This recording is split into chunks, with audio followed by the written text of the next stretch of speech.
میرے رسول کریم صلی اللہ علیہ وسلم کا انداز کیا ہے یتیم کے تعلق سے. حضرت بشیر بن اقربہ رضی اللہ تعالیٰ مجموع الزوائد میرے سامنے پڑھی ہے. فرماتے ہیں احد میں میرے والد شہید ہو گئے.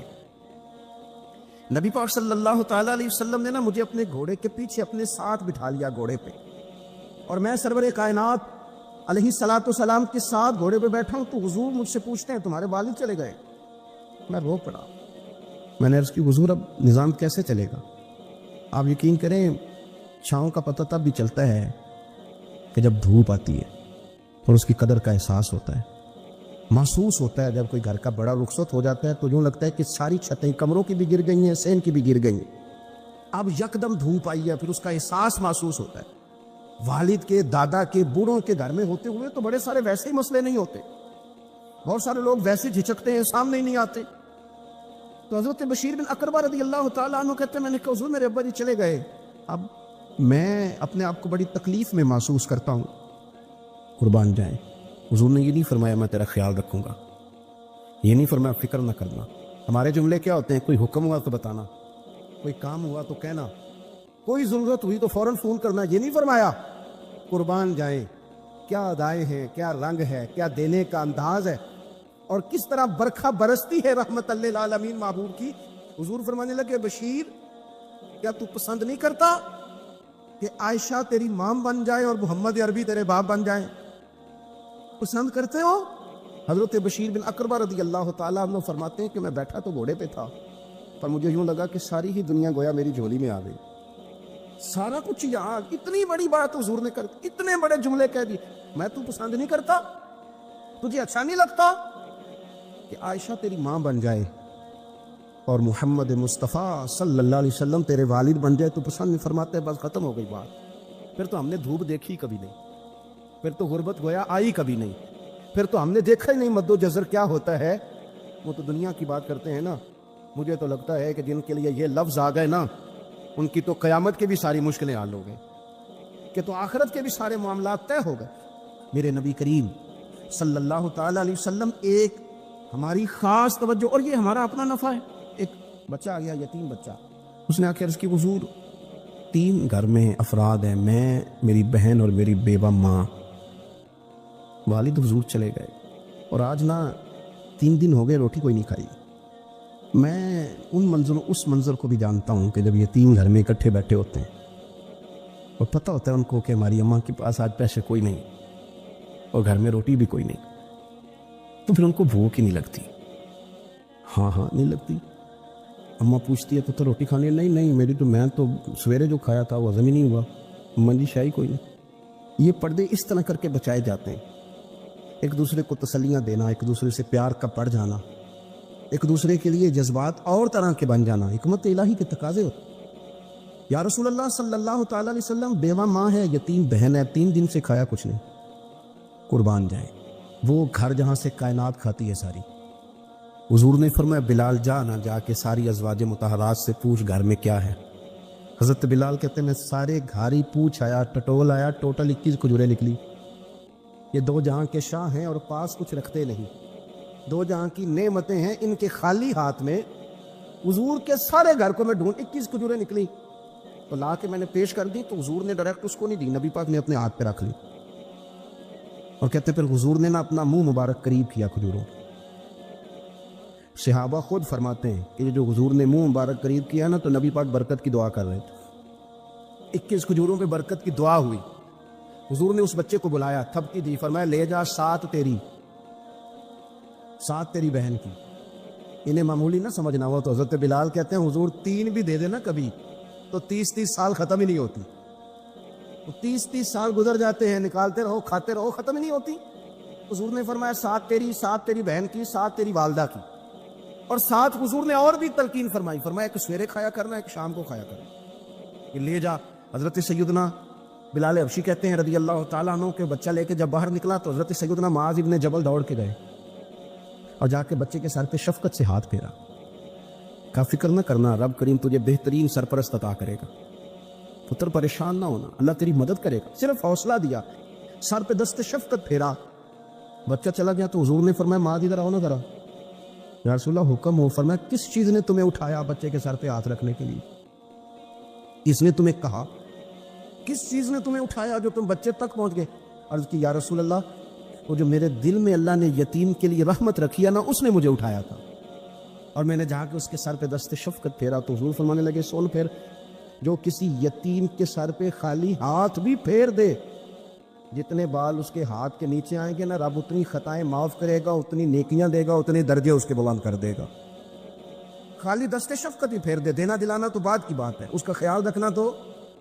یہ جو ہمارے مدارس ہیں نا، ان میں اکثر بچے غریب ہوتے ہیں، لیکن کچھ بچے تگڑے گھروں کے بھی ہوتے ہیں، مالدار گھروں کے بھی ہوتے ہیں۔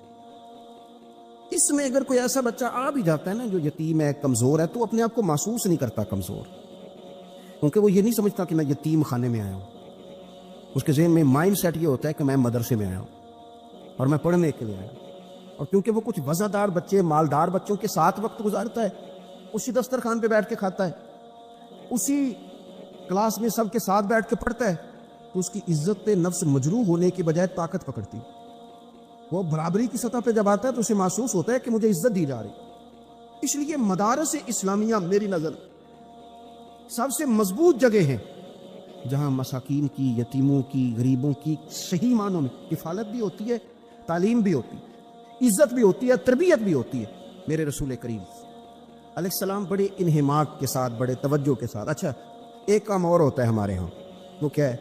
اگر کوئی یتیم مال چھوڑ گیا نا اس کا باپ، تو پھر دوبارے لے آ رہے ہیں اس کے، پھر تو اللہ خیر کرے کہ بہت سارے مل جائیں گے کفالت کرنے والے، بہت سارے ملیں گے دھیان رکھنے والے، بڑے سارے ملیں گے توجہ دینے والے۔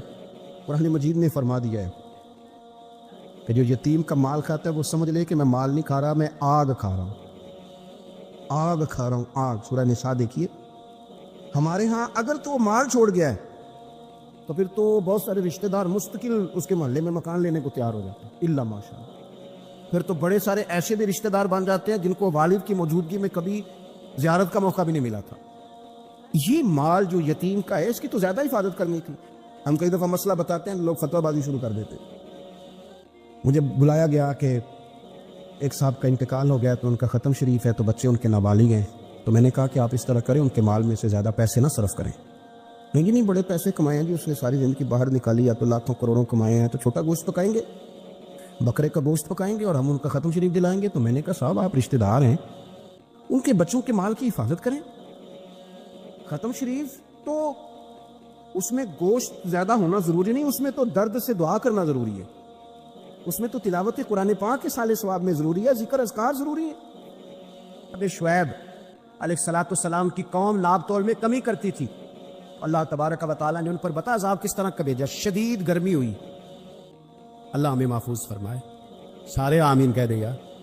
دیکھیں کتنا اچھا موسم کر دیا رب کریم، اللہ ہمیں محفوظ فرمائے، اللہ رحمت فرمائے۔ شدید گرمی کی لہر آئی، باہر اتنی گرمی ہوئی کہ لوگ اپنے گھروں میں گھس گئے۔ جس طرح سورج کی شعائیں گھروں کے اندر داخل ہو جاتی، اس طرح گرمی کی لہر اندر داخل ہوئی۔ اور جس طرح کسی کو آگ لگ جائے تو وہ آدمی اچھلتا کودتا ہے نا، اس طرح یہ لوگ اچھلنے لگے اور اچھل کود کے مر گئے۔ جرم کیا تھا؟ ناب تول میں کمی کرتے۔ حضرت داؤد کی قوم بھی تباہ ہوئی، جرم کیا تھا؟ ہفتے والے دن مچھلیاں نہیں پکڑنی تو یہ پکڑتے تھے۔ حکم ہے نا مسلمان کو نماز کے ٹائم کوئی اور کام نہیں کرنا، نماز پڑھنی ہے۔ میرا خیال ہے مسلمان تو فٹافٹ آ جاتے ہیں، سارے پہنچ جاتے ہیں نا مسجدوں میں۔ ہلکا ہلکا بول رہے ہیں آپ، کیوں نہیں پہنچتے؟ اگر حضرت سیدنا، اور پتہ انہیں سزا کیا ملی؟ اللہ نے فرمایا اس ٹائم عبادت کرنی ہے، کام نہیں کرنا، وقت نہیں ہے کام کا۔ انہوں نے مچھلیاں پکڑی، 12,000 لوگ تھے، پتہ ہے مالک نے سزا کیا دی؟ بندر بنا دیا اللہ کریم۔ قرآن مجید کا پہلا سپارہ پڑھے، فَجَعَلْنَاهَا نَكَالًا لِمَا بَيْنَ يَدَيْهَا وَمَا خَلْفَهَا۔ اللہ فرماتے ہیں پچھلوں کے لیے بھی عبرت بنا دیا، بعد والوں کے لیے بھی عبرت، نشان عبرت بنا دی۔ بندر بن گئے، اور جو ان کے دوست جو بچ گئے تھے ان کے پیر چومتے تھے، روتے تھے۔ 3 دن بندر بن کے زندہ رہے، پھر اللہ نے سب کو اجتماعی موت دے دی۔ اگر مسلمان سے اللہ کہے کہ نماز کے ٹائم کاروبار نہیں، جمعے کے ٹائم کاروبار ہے، تو مسلمان کہتا ہے نہیں مجھے مہلت ملی ہوئی ہے۔ یہ تو اس وقت پتہ چلتا ہے نا جب بچے ڈیوٹی لگاتے، ہاں ہاں ہاں عذاب آتا ہے، اس وقت پتہ چلتا ہے۔ میں نے دیکھا یہ منظر، اس وقت پتہ چلتا ہے جب بچے کسی ملازم 6,000 کی ڈیوٹی لگاتے، کہتے ہیں ابے کا دھیان رکھنا، ہم دکان پہ بیٹھنے لگے۔ پھر اسے سمجھ آتی ہے اگر میں نماز کے ٹائم مسجد میں ہوتا تو آج میری اولاد میری خدمت میں ہوتی. میں نماز کے ٹائم مسجد نہیں گیا تو بچوں نے 6,000 کا ملازم بٹھایا ہے, ابا جی کا خیال رکھ, ایک نرس بلائی ہے, تو خیال رکھ. کدھر ہوتے ہیں مسلمان نماز کے ٹائم؟ ایک عیسائی نے اعتراض کیا ہے, سنیں. وہ کہتا ہے مجھے لگتا ہے مسلمانوں کے 3 خدا ہیں. مسلمان اڑ گیا, کہنے لگا نہیں ہمارا تو ایک ہے. کہا نہیں 3 ہے. معاذ اللہ استغفر اللہ, ہمارا ایک ہے. کہنے لگا نہیں میں ثابت کرتا ہوں. ایک تمہارا خدا 5 نمازوں کا ہے, ایک رمضان کا ہے, ایک عید کا ہے. لگتا ہے معاذ اللہ عید والا زیادہ تگڑا ہے, تم زیادہ آتے ہو. رمضان والا لگتا ہے اس سے کچھ کمزور ہے, تم تھوڑے آتے ہو. اور 5 نمازوں والا شاید سب سے کمزور ہے. بات عقل کی ہے کہ نہیں؟ اس نے اعتراض ٹھیک کیا. تو مسلمان کو چاہیے نا خیال کرے. ایک یہودی نے لکھا تھا, اس نے کہا تھا جس دن مسلمانوں کی تعداد فجر کی نماز میں اتنی ہو گئی جس دن جتنی جمعے میں ہوتی ہے, اس دن نہ کوئی یہودی سازش کرے گا نہ کوئی عیسائی تلوار نکالے گا. شرط یہ ہے کہ یہ اسی طرح فجر پڑھنے ہیں جس طرح جمعہ پڑھنے آتے ہیں. تو پھر کوئی شخص بھی ان کو کسی جگہ شکست دے سکتا تو ہمارے گناہ ہمیں پریشان کر دیں. یہ جتنی آزمائشیں ہیں ان کے پس منظر میں گناہ ہیں. ہماری زندگی کے اندر جتنی تکلیفیں, ہماری پریشانیوں کا سبب ہم کون ہیں.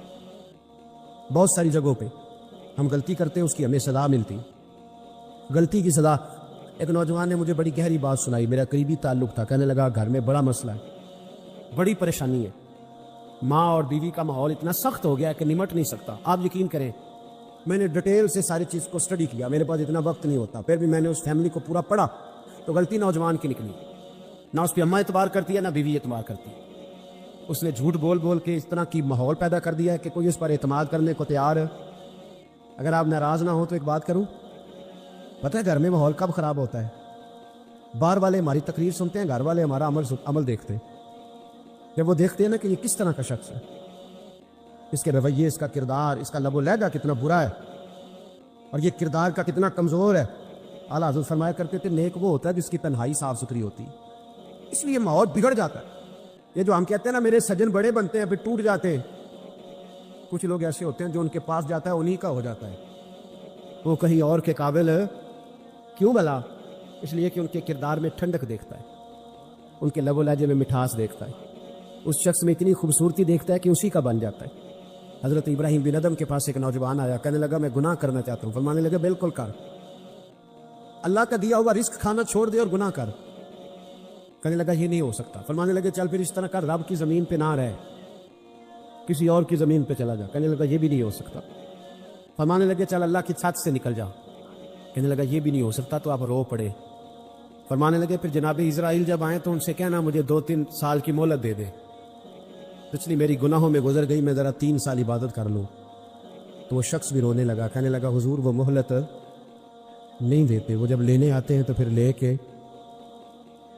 کے اللہ تعالیٰ نے جب انسان بنانا چاہا نا تو جناب جبریل کو کہا مٹی لے کے آ زمین سے. حضرت جبریل نے مٹی پہ ہاتھ ڈالا تو باقی کی مٹی رونے لگ گئی, اسے جدا نہ کر. تو جناب جبریل چھوڑ کے چلے گئے. حضرت میکائیل کو بھیجا, مٹی لا, مٹی پہ ہاتھ ڈالا تو باقی کی مٹی رونے لگ گئی, چھوڑ کے چلے گئے.